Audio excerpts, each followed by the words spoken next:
Hello and welcome back to the Sideboard. I'm Reuben Bresler and I'm here with Liliana of the Veil, also known as Priscilla Faris. Thank you for joining me. Thank you for having me. And you're here to talk a little bit about something that's been growing in the magic community pretty regularly, but especially I've seen recently, the last 6 months, maybe a year, which is cosplay. So tell us a little bit about how you got into cosplay, basically. Well, I come from a sewing background. I was taught to sew by my mother, and getting into cosplay actually led me into a career. I'm now a professional seamstress, and so I do this as a hobby and it's something fun on the side. Sure. So getting into cosplay has always been really fun because it's a great way to express yourself. It's a great way to be something that you don't always get to be. I'm typically a band player, not so much mono Not black. a black player.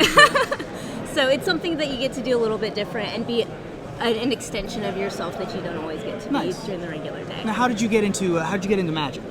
Well, I dabbled in magic a little bit in high school, but I didn't really get into it until I met my now husband, Ron Faris. Ron Faris, the altarist. Some of you he's Blackwing Studios. He's at a lot of these events, so yeah. And so we got together, and he brought me to a couple of his friends' houses and things like that. So I started with Foil Power Cube and EDH, now Commander. Sure. Jumping in the deep end with your magic, Gotta starting dive out straight in, with Powered Cube. So when you first started playing Standard, you were like, well, I can't run like Fact or Fiction and Force of Will. And you're just like, oh, well, those aren't legal. Oh, okay. Sure. Yeah, that's one way to go about it. Mm-hmm. So, as I mentioned, it's been getting more and more popular. Yes, definitely. In the magic community. So, why do you think that is?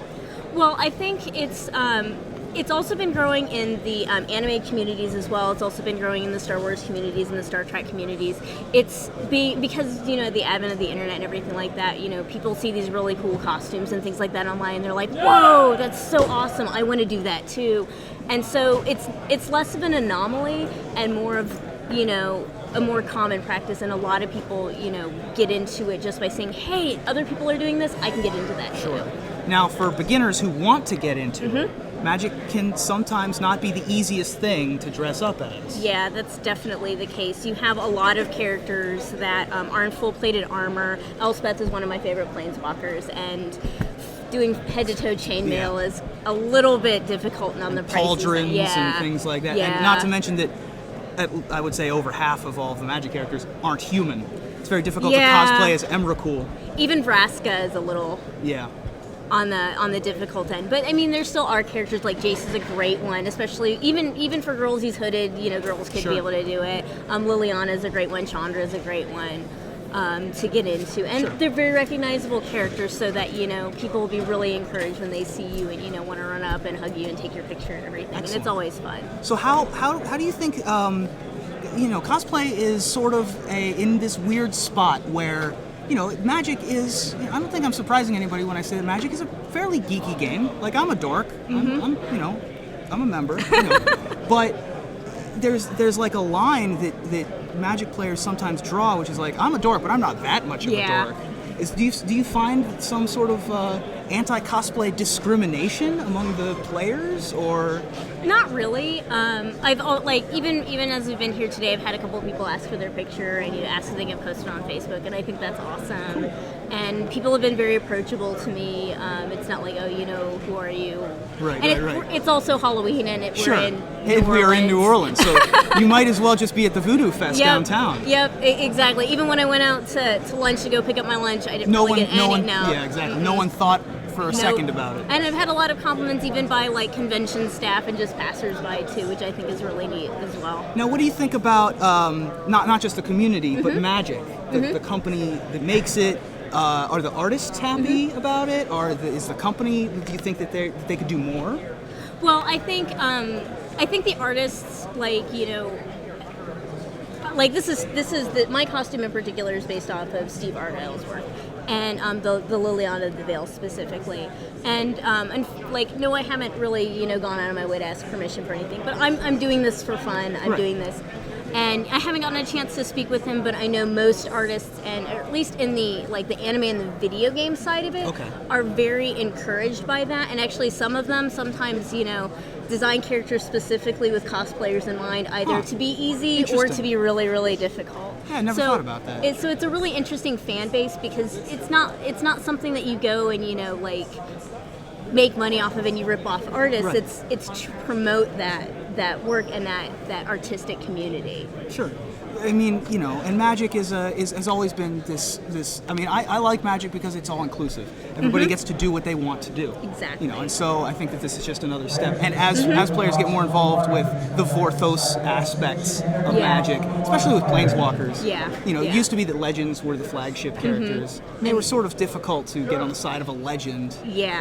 For one reason or another. But Planeswalkers, you feel like they're a tiny player playing on your team. Exactly, and everyone knows all of the Planeswalkers. Like, one of the other costumes I'm thinking of doing, you know, when Orzhov comes out with the next set, is doing Teysa, because it's one of Ron's favorite champions. It's a great deck, an EDH deck to play, and so I'm thinking about building into that. But Teysa's probably not as well known as Liliana or Jace or Ajani. Even though Teysa's an older character that's been around longer.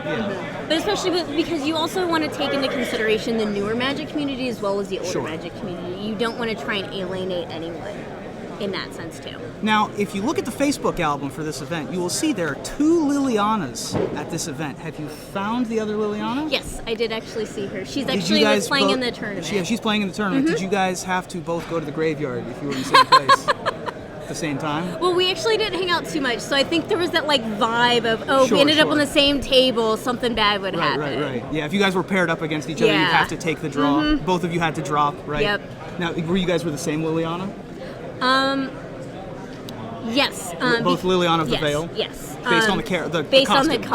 Based on the concept art, yes. Cool. Absolutely. Well, it was great talking with you. I think that I've learned a lot in this conversation. I think that if you want to learn more about cosplay and Vorthos aspects, there's a lot of articles out there. I recently read one on Gathering Magic by Moxie MTG, who has a Vorthos themed column.